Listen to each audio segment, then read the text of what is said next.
Pump prices are on the way back up as the U.S. and Iran trade strikes again. The Strait of Hormuz closing again. Joining us now, one of the nation's top experts on gas and oil prices. It's GasBuddy's Patrick Haan. Always good to see you, Patrick. Thanks for being here. Good to be with you. Thanks for having me. Prices seem like they are creeping back up at this point, not spiking. But what are you seeing here as this war reignites and the Strait closes? What's it going to do to gas prices over, say, the next week, 2 weeks? Well, probably a little bit more of what we've seen over the last week. For the first time since mid-May, the national averages started to go back up, and the same is holding true across Syracuse. Average gas prices up about 4 cents a gallon, so not so much a surge, but more a return to a gentle increase, at least for now. Average gas price in Syracuse, $4.15 a gallon, still about 28 cents lower than a month ago, but $1.04 a gallon higher than a year ago. And as this war now reignites, the ceasefire ends, it could mean escalation in oil, which will likely continue to translate into gas prices that probably slowly rise. Hopefully there won't be any significant spikes, but that remains a possibility depending on how these escalations unfold.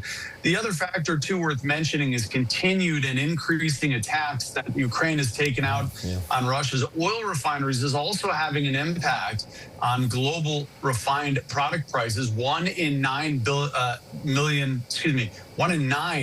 barrels of diesel that are produced globally come from Russia. Russia essentially now banning exports, keeping their fuel there.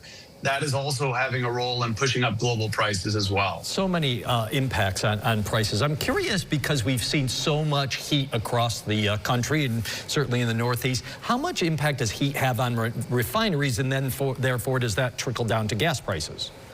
Well, it certainly can. I mean, just like you and I, if your air conditioner is set to the same 77 degrees, your air conditioner probably is going to be on a lot more than it's going to be off in the next several days. And when heat impacts us, it also impacts negatively refineries who have to really do a good job in cooling their units, because keep in mind, refineries are exposed to hundreds of degrees, but not outside, not ambient air temperatures. So when it does get this hot, refineries generally do have to throttle back a couple of percentage points in output. And that doesn't sound like a lot, but when you're talking about all the issues right now, that little bit of heat can have a more significant impact than it otherwise would in refineries that have to basically throttle back so that their so that their cooling units can keep up with the tremendous amount of heat, which can have a very low level impact as well.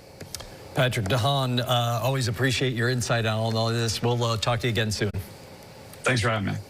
Download the WSYR Plus app on your TV to stream News Channel 9 for free. Just go to your smart TV, search WSYR Plus in the App Store, and download to start streaming today.